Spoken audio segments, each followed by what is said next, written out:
Um, Melissa? Yes, what is it, Cindy? To be honest, it's actually really difficult for me to say this to you, but you know, um, I don't even have enough money to support myself. Okay. So, I'm really, really sorry, but can I stop with giving you the financial support? Huh? Financial support? I live on the pension and I can't really afford to give you any financial support. Uh, um, what do you mean by giving me the financial support? Huh? My name is Melissa and I am 30 years old, working in a company. I met my husband Caleb through a singles party and we just got married a year ago. My husband is a kind and funny man, although he can get a little carried away sometimes. And the reason I decided to marry my husband is that because he is very family-oriented. I want to make sure to look after and reassure my mom. She's getting old, and I'm worried about her, you know. I want to take care of her as much as I can. When we were dating, I heard my husband talking like that about his mother, and I thought he was a wonderful person. Later, I met my mother-in-law, Cindy, for the first time to inform her about our marriage, and she was a very nice person. Oh, Melissa, thank you so much for accepting Caleb as your husband and being a wife to him. You're such a lovely and nice girl, and you're too good to be with Caleb. Even after Caleb and I got married, Cindy never changed her attitude and treated me kindly. I know it must be hard to do all the house chores while working. Melissa, you can always count on me, you know. Thank you very much, Cindy.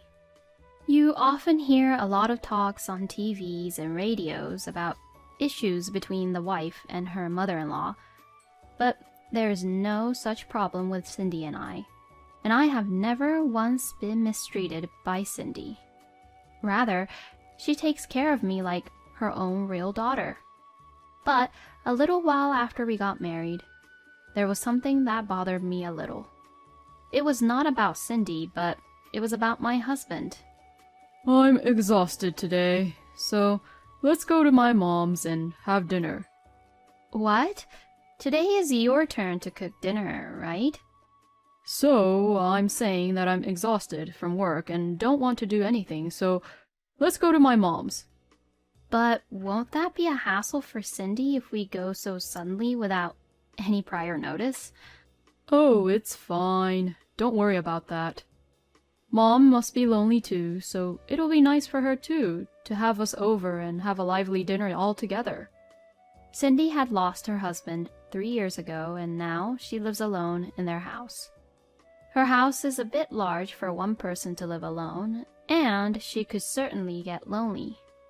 But isn't it too rude to just visit Cindy out of the blue without saying anything? If it were just my husband, it would be enough, but even I would be intruding Cindy. And if we were going to have dinner with Cindy, she would need to make some preparations. How can my husband even think that it's normal to think that we can go over to Cindy's without any prior notice? Even if we go, we should at least call Cindy to let her know. What? We don't really have to do that, you know. We're just going back to my parents' house. To you, it may be that, but to me, I feel like I'm intruding. We have to at least be mindful to Cindy and have manners. When I persisted, my husband said, Okay. And while looking really lazy, he picked up the phone and began to call Cindy. Mom said we could go. Are you really sure? I really hope she's not just saying that. Come on, Mom says it's okay, so why not? I think you're worrying too much, honey. There was no point in wasting any more time arguing with Caleb, so we headed to Cindy's house anyway. Oh, welcome you two. Thank you for coming all the way down here. My mother-in-law greeted us with a huge, gentle smile despite our sudden visit. Well then, hurry up and do come in. I just got it ready now, so please do enjoy it before the meal gets cold. Huh? You cooked that much? Cindy had made several dishes for us and served them to us. When I heard that you two were both coming, I got really enthusiastic, you know. See, I told you. Mom is really happy that we both came here today. Even if that is true, it is too inconsiderate of Caleb to even say that in front of her. My husband opened a beer without any hesitation, drank it down, and ate what Cindy had cooked. Well, I'll have some of the dishes you cooked, Cindy. Thank you. No, please do eat a lot. How do you like it? Oh, it's very delicious. How did you make it? Oh, I'm so happy then. Next time, I'll teach you how to cook this. Yay, thank you so much. Because Cindy was always kind, both Caleb and I were able to have dinner that day in a peaceful way. But a few days later, my husband suggested once again that we should go back to Cindy's house for dinner. We went there just the other day. So that's just too much. It'll be a huge hassle. No, it's fine. I've already called her about it in advance this time. Oh, really? Yeah, I called Mom yesterday. Oh, so you were already planning to skip cooking today too? Oh, don't say it like that, honey. I did do my part in preparing the meal, haven't I? No, Cindy is the one who is preparing the meal. So practically, you didn't do anything. So, I'm the one who asked my mom to cook for us today, right? So that means that even though I'm in charge of cooking, making sure that the meal for us is ready is part of my responsibility too, right? I don't know what the hell Caleb was talking about. Even though Caleb was saying something nonsense, since Cindy had already prepared the meal, I had no choice but to go along with him. Cindy, I'm sorry for disturbing you again when we just came the other day. Oh, what are you talking about? I told you that you can count on me any time, didn't I? If you're in trouble, don't hesitate to ask me anything, okay? Well, it's not like we're really in any trouble. It's just that my husband is slacking off in cooking and doing house chores, and that's why he's only relying on Cindy for her meals. Thinking like that, I felt very sorry for Cindy. Since then, upon my husband's suggestion, we always went to Cindy's place to ask her to feed us on the days when he was in charge of cooking. Despite that, Cindy always greeted us with a smile and cooked us delicious home-cooked meals. But I felt really bad to ask Cindy to help us out without us doing anything so many times, and that's pretty questionable being adults and all. So I made a suggestion to my husband.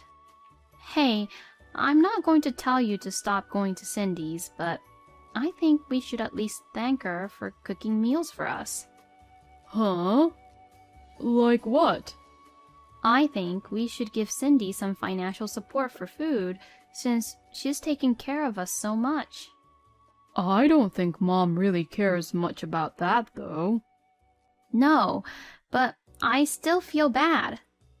I'll give you some money every month from my salary, so will you give it to Cindy for me? If I give the money directly to Cindy, I am sure that she would be too careful and would not accept it because she's a very kind person like that. So I thought it would be better to give it to her from my husband, who is her son. My husband's eyes widened in surprise, but he said, Well, if you insist that much, then I understand. I'll take responsibility and give it to Mom.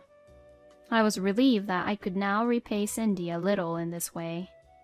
After that, we continued to eat dinner at Cindy's house, and my husband would say this: We're eating at Mom's place. as if it was a normal thing now. We had dinner at Cindy's house about twice a week, and before I knew it, 3 months had passed. Of course, I felt a little bad, but since I know that I also gave Cindy some financial support, maybe I was thinking in a spoiled way. Then, I learned about a shocking fact. It was after dinner one day at Cindy's house. Phew, I ate very well. Saying that, my husband had finished eating and was relaxing on the sofa watching TV. I was washing dishes and cleaning up with Cindy. Then, Cindy started talking to me with an awkward look on her face. Melissa? Yes, what is it, Cindy? To be honest, it's actually really difficult for me to say this to you, but, I don't even have enough money to support myself. Okay. So, I'm really, really sorry, but can I stop with giving you the financial support? Huh? Financial support? I live on pension and I can't really afford to give you any financial support. What do you mean by giving me the financial support? Huh? Well, like I cook you both meals regularly and how I'm giving you financial support regularly. What? I understand that you and Caleb are in trouble, but as you can imagine, I'm starting to feel a little desperate too. Hey, wait a minute. I don't know anything about you giving us financial support. What? Besides, I am giving you financial support every month, aren't I? Huh? I felt bad about you having to take care of us so many times, cooking us amazing meals, so I gave Caleb some money to give to you, Cindy. I haven't received anything from Caleb. What? Then both Cindy and I had realized something. There is only one person we could think of. I had never been pissed off like this ever before. Then I immediately went over to Caleb, who was lying on the sofa. Hey, Caleb! What is the meaning of this? What? What is it? My husband seemed to be drunk and he was giggling around. What do you mean, what is it? What's wrong with you? Shouting at me like that. Did you have an argument with Mom? I grabbed my husband, who was lying down by his chest, and woke him up. What is it with you all of a sudden? We've been getting financial support from Cindy? What? And where did you put the money I asked you to give to Cindy? Well, that's... My husband is just clamming up, upset, as if he has something to be guilty of. Just let go of me for now. I feel like I'm going to throw up if you shake me too much. So I let go of his chest. Will you please explain what exactly is going on? About what? Are you trying to act dumb at this point? Cindy seemed to have lost her patience, and she also began questioning Caleb. You told me that you were both in trouble, so I gave you money and even fed you dinner multiple times. Hey, what the hell? What's wrong with you? Even you're mad at me, Mom. We have every right to be mad at you. You have been deceiving Cindy and I, That's a terrible way to say that. Then, where did our money go to? Hey, let's just stop talking about this. We've just had Mom's delicious food and now you're spoiling the good mood. And whose fault is it? That's... My husband couldn't say anything back anymore and went silent. You're not going to tell me how you spent the money, are you? All right, fine. Then I have an idea too. Caleb looked at me as if he was asking me what my idea was. I called my sister-in-law, Lila. Lila is very protective of me and takes care of me really well, and my husband is very weak towards Lila. Lila is a strong-willed, independent woman, and when my husband, who has always been a good guy, would get carried away, she makes sure to set things straight for Caleb. When I called Lila and explained the situation quickly, she said she would be here soon. When my husband found out that Lila was coming over, his face turned really pale. Lila lives about a 10-minute drive from Cindy's house, so she came right over. Caleb! What the hell did you do? What did you do with Mom and Melissa's money? That's... My husband stubbornly refused to talk even after Lila arrived. This is going to be a long battle. Melissa, you can go home for today. I'll interrogate him all night and make him talk. Thank you very much.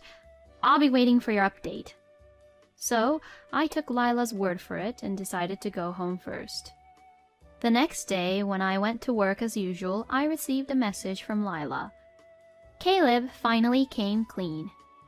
He's a terrible bastard.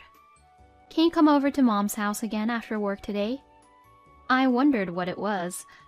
I wondered what Caleb did which made Lila describe him like that. So, I went to Cindy's house after work. My husband and Lila was already there. Oh, Melissa, I'm sorry to make you come over again. It's okay. My husband was made to sit on the floor, and his face was turning pale by the minute. Well then, Caleb, why don't you talk to Melissa properly about the truth? I stood right in front of my husband to listen. He was looking down at himself really awkwardly. I can't really understand you if you keep looking down. Please explain to me what's going on. I'm so sorry. It was just a spur of the moment kind of thing. What was?